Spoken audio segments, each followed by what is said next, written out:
Hi everybody, Stan again. My 8th video on symptoms.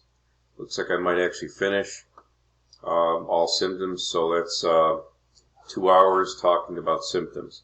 And I rushed through it, so hope you all understand how tough this can be. Trying to explain it to people, that this could be the root of their problems. So again, 2 hours going through all these symptoms. I had most of these symptoms, so I ended up last video here, ADHD, ADD, definitely chronic fatigue, these symptoms, these, had all of them. I say it this way, all the common digestive diseases, because I know in various groups I've been in, like everybody with metals has stomach trouble, one way or the other. The metals process through your digestive system.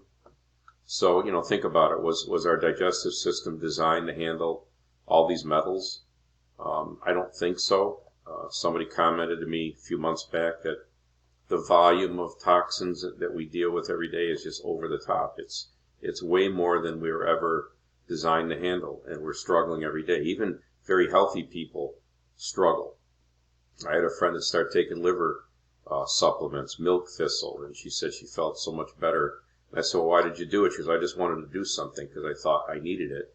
And she's in very good health, but she even felt better. So anyway, SIBO, small intestine bacterial overgrowth, I think is a symptom because I just found out I have this. Maybe I had this for a long, long time. I just never dealt with it, or it's gotten to the point where it's bothering me so much that I have to deal with it. I detoxed like 5 years ago. I started. About 3 years later, I felt very, very, very good. I had really, all my stomach issues kind of went away for a while. And then I started having like a diverticulitis situation. And I'd get these little flare-ups, and I'd get rid of them in a day or two. And then they'd flare up, and it would take a week, then 2 weeks, then a month, and now it's 2 months, and I'm not one to run to the doctor because I don't know, all they're going to do is give me antibiotics and stuff that I don't want to take, so I just kept trying to figure it out. Most recently, like, I've been in a lot of discomfort for like a year. I thought it was probably diverticulitis, and I just had this test done and found out I tested positive. So I'm taking supplements for that, like oil of oregano and all this other stuff mixed in there. I'll probably do a separate video on this, especially if I can improve my results. So my point on these two is, is there long-term damage related to metals? Even though you do a good job detoxing, are you damaged to some degree? Like, think about what diverticulitis is, these pockets that end up in the inside of your colon. Like, why would there be divots and pockets? It just sounds like something ate it away or affected the skin in such a way that was the result. Irritable bowel syndrome, Crohn's, colitis, celiac, they're all the same stuff, just nice names they give it. Autistic tendencies, I think going through all my symptoms so far, you can see that there's many, many, many autistic tendency type symptoms. Diabetes, I had diabetic symptoms. I also had hypoglycemia symptoms at the same time. Every time I get a buildup of toxins, this would get worse. And then when I would detox, it would all correct itself. Like, my labs would go right back to normal. I do believe cancer is related to all this. I think cancer is the outcome of years of dealing with toxins and heavy metals that aren't addressed.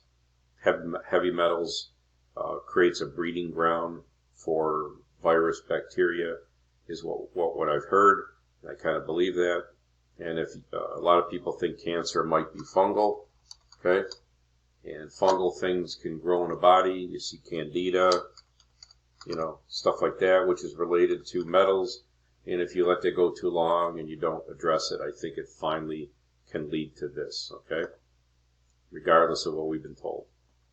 I have a friend who's seen autopsies, and she says it looks like fungal stuff. So just passing on what I've heard. Kidney issues, chronic kidney disease. A couple months into detoxing after my last amalgam was out, I started the dump phase, and my kidneys went from like stage 0 to stage 3 failure in a matter of 3 months. I was panicked and scared, didn't know what to do. I did not, at the time I was debating, thinking about chelation, DMSA. That passes through kidneys, so that was a no. Then I thought ALA might be good for my kidneys, and I decided not to do that at all. So I stuck with boosting my natural detox approach, and I did very well. My kidney failure issues have gone backwards from 3 down to like, I don't know, 1 or something now. Stable for a couple years. My specialist is surprised. What did you do? You know, that doesn't happen. If you go to a specialist, they pretty much wait till you get on dialysis, and then eventually maybe you get a kidney replacement. That isn't the way it has to be, folks. You know, I go to the specialist because where else am I going to go, I guess, but I see people in there in all kinds of bad situations, because once your kidneys go, other things start happening, and, you know, it's a downward spiral. Same with liver issues, liver failure. Liver is your major detox organ. Glutathione is, I think, made in the liver. I don't know if I said that properly, but again, it's all related. Low glutathione means your liver's not going to work right. I'll just leave it at that. I'm not an expert on this stuff, but I do believe all this stuff can be from toxins and toxicity. And I know people waiting for livers right now who had amalgams. So, skin diseases of all kinds. Hidradenitis suppurativa is a very rotten disease. My daughter has it. I'm sorry, maybe she didn't want me to say that. She's not into YouTube and those kind of things, or spreading that kind of information. She also has amalgams. So I've been in hidradenitis suppurativa groups. I've been in SIBO groups, diverticulitis groups, MTHFR groups. Like, none of those people know anything about metals. They all think they have those diseases. That's my biggest comment about diseases, is everybody thinks they have that disease. And if you think that's what you have, that's what you're going to have, you know. Think out of the box, look for root cause. Thyroid issues, quick story. My friend had a lot of amalgams, like 10, 12, 13. She was on thyroid medicines for 40 years. I told her, when you get your amalgams out, you'd be surprised that might reverse. She thought I was crazy. And lo and behold, literally a few months after her last amalgam was out, she no longer needed to be on thyroid medication. Her doctor was stunned. She was stunned beyond imagination. That's how quickly this can reverse. It's like unplugging something that's bad plugged into you, okay? So don't underestimate what those amalgams are doing to you. You don't have to have 13 of them. Just one of them's enough to screw you up. Lupus, my buddy had lupus. He was also mercury exposed at work, so there's no doubt in my mind it's related. Again, heavy metals, toxicity. Arthritis, I had really bad arthritis when I was around in my 30s. I don't really have any issues right now. I don't feel anything like I used to, so I don't have aches and pains and joint issues. Anorexia nervosa is related to eating disorders. That's right off of Dr. Cutler's book. I may put the picture of his book in one of my videos so y'all can see what that is. Leaky gut is definitely related. It's one of the biggest things I tried to address with probiotics that helped me feel a lot better when I was with symptoms. So definitely look into that. A quick way to know you got leaky gut is just press your stomach, and if it hurts by pressing in spots, that's not supposed to hurt. Okay, so that's a quick little check my functional doctor does on me all the time. I already mentioned diverticulitis.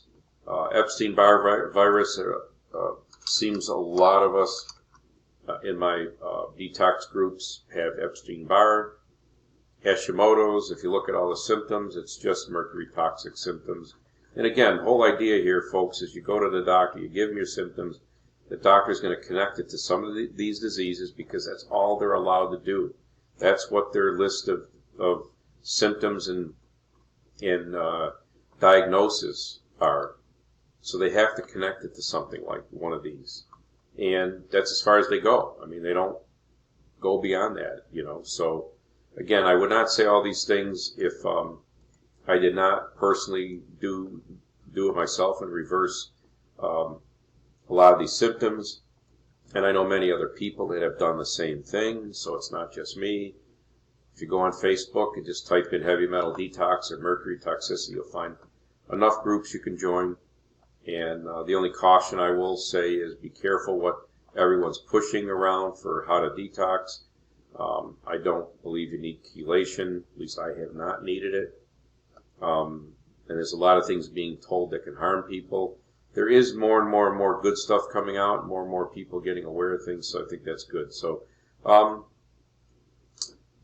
friend of mine the other day who's way awakened and into all things like this said, she goes, I'm convinced that all viruses and bacteria, and all diseases are man-made and not what we've been told they are. And I said, well, I agree with you totally because I reverse diseases. So how did I reverse diseases? It makes no sense.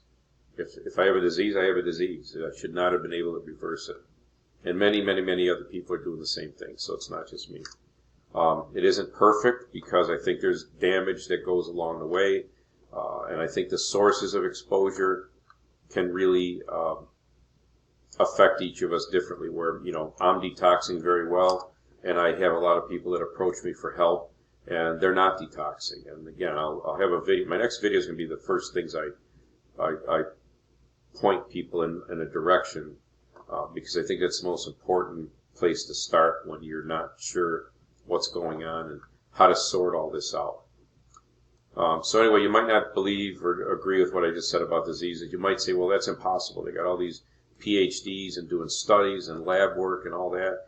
And all I could say is, you can call it whatever you want, and you can study it for years and come up with a whole different bunch of terms that refer to the same thing. But someone else may go down another path and say it's all heavy metals. So, think about it. It's an interesting concept. It's very easy to change terms and come up with the same results. I don't know if I made that clear or not, but hopefully this is helpful. And I think I'm done with symptoms, at least for now, unless more pop into my head. Please like, comment, subscribe. I know my videos have been passed around the world by different people, and I'm very appreciative of that. I just hope it helps somebody. All I'm trying to do, I'm not a doctor, I'm just trying to say to everyone, hey, look at this stuff. If you have any of these symptoms that I've been talking about, don't just not, don't ignore them. Look into this possibility. And my next video out of this is going to be, what do you do? What do we do next with all this stuff? Okay, thank you very much. Take care.